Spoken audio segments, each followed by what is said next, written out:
막 이렇게 왔다 막 이렇게 움직이는 건 좀 안 좋네요. 그러니까 괜찮아요? 그러면 처음에 어디 보고 말씀을 처음에 인사하실 때는 저 카메라 보시고 아, 네. 네, 알겠습니다. 네.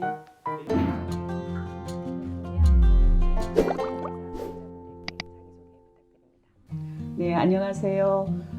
저는 일본군 성노예제 문제 해결을 위한 정의기억연대 이사장입니다. 1990년 11월 16일에 설립되어서 일본군 성노예제 문제 해결을 위해 오로지 활동을 하고 있는 그런 단체이고요. 벌써 2020년 새해면 30주년이 됩니다. 지난주에 이제 1418자 정기 수요 집회가 열렸습니다. 27년째 집회를 이어오고 계신데 어떻게 집회를 시작하게 되셨는지 계기가 궁금합니다. 1992년 1월 8일은 특별한 그런 의미가 있는 날은 아니었어요. 그 당시 아직 일본 정부가 일본군 위안부 문제에 대해서 국가의 책임을 부정하는 때였고 강제성으로 부정하고 피해자들이 목소리를 내고 있음에도 불구하고 여전히 그런 역사적인 사실을 부정하는 일본 정부에게 어떻게 하면 인정하게 할까라는 그런 고민들을 저희 단체가 하기 시작했고요. 그런데 때마침 그 당시 일본 총리였던 미야자와 일총리가 한국을 방한하는 그런 뉴스가 보도가 되기 시작해요. 그래서 그때 수요시를 시작하면서 이 문제가 해결될 때까지 수요시를 계속할 것이다 라는 결정까지 하기에 이르릅니다. 그런데 이 수요시가 28년을 될 것이라고 상상을 하지 못했죠. 지난 11월에 일본 정부 측에서는 일본군 성노예, 이 성노예라는 단어를 쓰면 안 된다 이렇게 강경하게 말을 했잖아요. 근데 왜 이렇게 일본 정부 측에서 성노예라는 단어에 예민한 반응을 보이고 있는 것인지 해석이 되게 다양한데 이사장님 어떻게 생각하고 계신지 궁금합니다. 무엇보다도 일본군 성노예라는 표현 그 자체는 일본 정부가 어떤 범죄를 저질렀는지를 그대로 잘 드러내주는 용어죠. 네. 국제적으로 금해에 있는 인권 유린에 대한 범죄라는 것이 그 용어 속에 표현되어 있기 때문에 담아져 있기 때문에 일본 정부가 그 문제를 부정하는 것이라고 생각이 듭니다. 유엔 인권 이사회도 노예를 금지하고 있는 ILO 국제노동기구도 이 문제는 성노예 문제다. 그러니까 일본이 국제법을 위반했다. 따라서 피해자들에게 국제법 위반에 따른 사죄와 배상을 해야 된다라는 권고를 내렸어요. 90년대 초부터 그렇게 계속 해왔던 거죠. 그래서 국제기구 문서에는 용어도 Military Sexual Slavery by Japan이라는 일본군 성노예라는 표현을 쓰고 있는 상황이고요. 그럼 이미 국제적으로 다 인정되고 확인되고 또 자신들이 직접 작성했던 문서를 통해서도 다 드러나고 있는 사실을 딱 한 나라, 가해국인, 일본 정부만 부정하는 것이고 지금도 계속해서 그 범죄를 지우려고 하는 그런 행태를 보이고 있는 거죠. 피해자들의 목소리를 그대로 말씀드리자면 아무리 너희들이 손바닥으로 그 역사를, 그 진실을 가리려고 해도 가려지지 않는다. 진실은 가리려고 하면 가리려고 시도할수록 오히려 더 사람들에게 선명하게 보일 것이고 너희들이 가리려고 하는 손바닥을 통해서 진실이 어떤 의미를 갖고 있는지 더 극명하게 사람들에게 알려낼 것이다 하는 이야기를 하고 싶어요. 네. 2015년 근데 일본 정부 측에서는 2015년 한일 그때 합의 때 한국 측도 여기에 대해서 성노예 표현을 쓰지 않겠다고 합의했다 이렇게 주장을 하고 있는데 여기에 대해서는 어떻게 생각을 하시는지? 그 표현 그대로 빌리자면 네. 일본 정부가 성노예라고 하는 표현이 맞지 않다라고 했을 때 우리 정부가 우리는 일본군 위안부라는 용어를 공식 용어로 사용하고 있다라고 답변을 하죠. 그게 이면 합의에 있었던 것이고 그 표현에 있어서 한국 정부의 책임을 면할 수가 없습니다. 이건 굉장히 비주체적이고 부끄러운 모습을 그대로 2015 한일합에서 드러낸 거죠. 그건 해결이 아니었다라는 것. 여전히 일본 정부는 2015 한일합의에도 불구하고 일본군 성노예제 문제에 대한 역사의 진실을 밝혀야 될 책임이 있는 것이고 피해자들에게 사죄와 배상 또 어떤 재발 방지 조치를 해야 될 책임이 있는 것이다. 라고 이야기를 하는 거죠.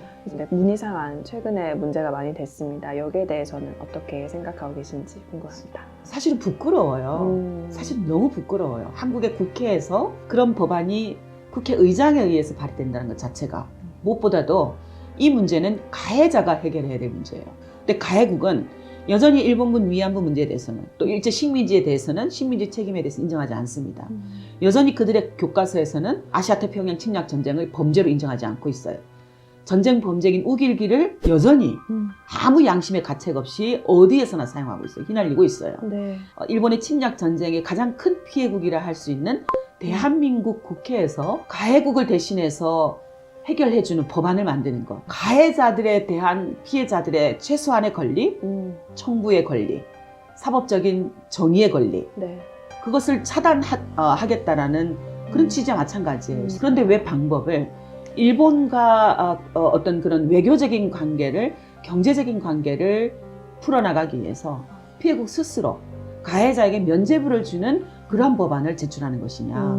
이것은 저는 이완용이 나라를 팔아먹은 거나 박정희가 65년 한일협정으로 피해자들에게 어마어마한 아픔을 남긴 거나 박근혜 정부에서 2015 한일합의로 위안부 피해자들 또다시 큰 못을 박은 거나 그리고 지금 이렇게 문희상 법안으로 이 역사에 씻지 못할 그런 어떤 걸림돌을 만드는 거나 같은 맥락이 있다고 봐요.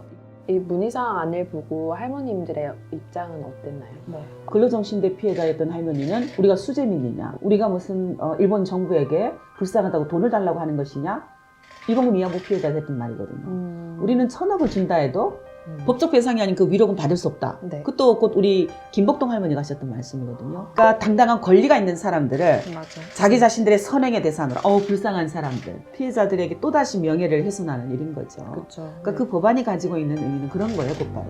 아까 말씀하신 대로 이거는 어떻게 보면 한일 문제가 아니라 정말 전쟁, 성폭행, 피해자의 인권 문제랑도 연결이 되는데 정의원에서는 따로 이제 국제적인 활동을 하고 계신 게 있나요?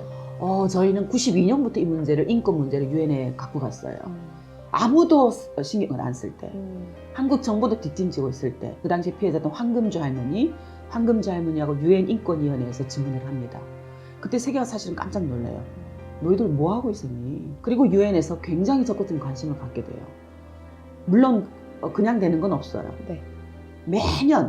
매년 저희 정대회 국제협력위원회에서 유엔을 방문하고 유엔에서 로비를 하고 국가대표 만나서 위안부 문제에 대한 그런 어떤 인권 문제, 평화 문제를 제기하고 2012년부터는 저희가 직접 시민 모금을 통해서, 민간 모금을 통해서 나비 기금을 만들어서 콩고, 우간다, 나이지리아, 베트남의 그 전쟁에서 성폭력 피해를 입은 여성들에게 계속 매월 정기적으로 지원금을 하고 있고요. 전쟁과 여성 인권 박물관을 건립해서 세계 수많은 사람들이 방문하고 있어요.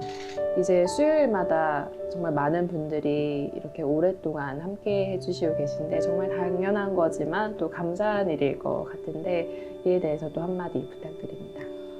우리 기런옥 할머니 지금 92세신데요. 지금은 건강도 안 좋으시고 약간 연세가 드셔서 기억에 장애도 오시고 그러셔서 최근에 수요실을 못 나가고 계세요. 아마 이제 또 따뜻한 봄이 오면 아이들과 함께 그 거리에 앉으실 텐데 그분이 하셨던 말씀이 있어요.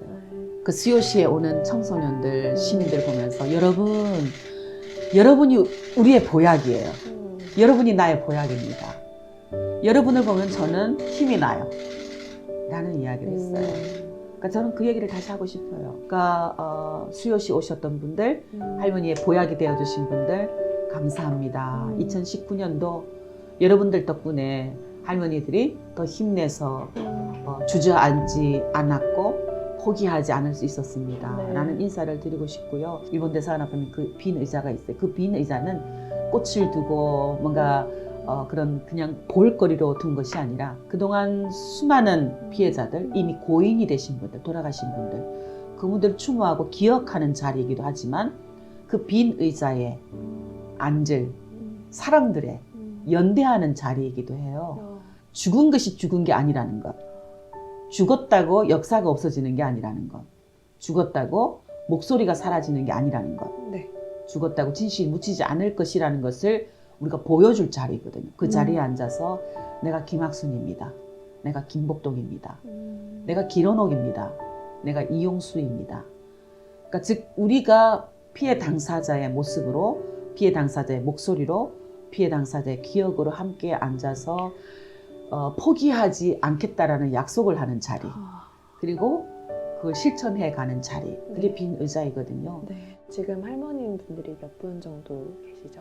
사실은 가장 참 안타까운 일인데요. 지금 이제 겨우 20분 살아 계세요. 근데 이건 한국만의 상황은 아니고요. 아시아 피해자들 대부분 똑같은 상황입니다. 중국도 이제 한 자리 숫자로 생존자가 줄어들었고, 대만도 2분, 필리핀, 인도네시아 계속해서 이제 할머니들 돌아가셨다는 소식들이 전해오고 있어요.